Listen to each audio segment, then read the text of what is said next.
భూపాలపల్లి నియోజకవర్గానికి మంత్రులు వచ్చేది అభివృద్ధి కోసమేనని అభివృద్ధి సంక్షేమ పథకాలను చూసి ఓర్వలేకనే బీఆర్ఎస్ నేతలు సోషల్ మీడియా వేదికగా తప్పుడు ప్రచారాలు చేస్తున్నారని భూపాలపల్లి ఎమ్మెల్యే గండ్ర సత్యనారాయణరావు ఫైర్ అయ్యారు. భూపాలపల్లి జిల్లా కేంద్రంలోని కాంగ్రెస్ పార్టీ కార్యాలయంలో కాంగ్రెస్ ముఖ్య నేతలతో ఎమ్మెల్యే విలేకరుల సమావేశం ఏర్పాటు చేశారు. ఈ సమావేశంలో ఎమ్మెల్యే మాట్లాడారు.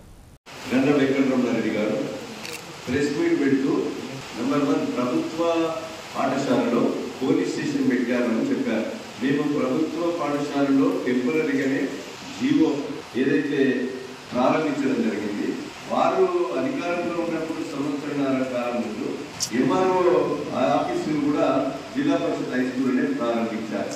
తహసీల్దారు ఆఫీసు రావడం వల్ల పోలీస్ స్టేషన్కి ఎక్కడికి దరఖాస్తులు ఇస్తారో ఎంఆర్ఓ ఆఫీసు కూడా ఇన్కమ్ సర్టిఫికేట్ కొరకు, భూముల పట్టాల కొరకు, అదేవిధంగా రకరకాల పనుల కొరకు తహసీల్దార్ దగ్గర కూడా వచ్చి మన స్కూల్లో డిస్టర్బెన్స్ అనే విషయాన్ని గమనించవలసిందిగా నేను కోరుతున్నా మాట్లాడినటువంటి వ్యక్తి. రెండవది, మంత్రులు వచ్చినప్పుడల్లా ఏ పనుల కొరకు వచ్చారు, ఎందుకు శంకుస్థాపన చేశారు. గాంధీనగర్ గుట్ట మీద 4 మంత్రులు వచ్చి శంకుస్థాపన చేశారు. ఇండస్ట్రియల్ పార్క్ కొరకు శంకుస్థాపన చేసి 4 కోట్ల రూపాయల నిధులు రోడ్ల కొరకు అభివృద్ధి చేయడం జరిగింది. కాసింపల్లి నుంచి జంగేడు కానీ, భూపాలపల్లి సెంటర్ నుంచి సుభాష్ కాలనీ కానీ 4 మంత్రులు వచ్చినప్పుడు 4 కోట్ల రూపాయలతో శంకుస్థాపన చేయడం జరిగింది. సీతక్క సమావేశానికి వచ్చినప్పుడు మొన్న చిట్యాలలో 40 కోట్ల రూపాయలతోని వడ్డీ లేని రుణం చెక్కు కూడా అందజేయడం జరిగింది. డాక్రా సభ్యురాలు చనిపోతే ఇద్దరికి 20 లక్షల చొప్పున చెక్కులు కూడా అందజేయడం జరిగింది.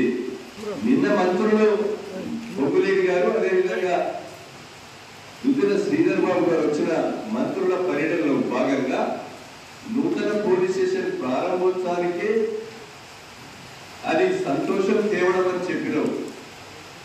ఓకే, కానీ ఏమిటి మర్చిపోతున్నారనే విషయాన్ని చెప్పాం. ఆడ పోలీస్ స్టేషన్ ప్రారంభించాం.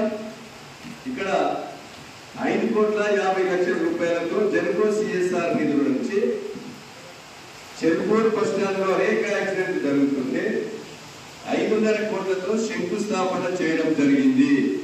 మీరు పెండింగ్ పెట్టినటువంటి మధుసూదనాచారి గారు 2BHK ఇల్లు నిర్మాణం చేస్తే 10 సంవత్సరాలలో మీరు పంపిణీ చేయలేని 2BHK ఇళ్లను పారదర్శకంగా చేసినాము.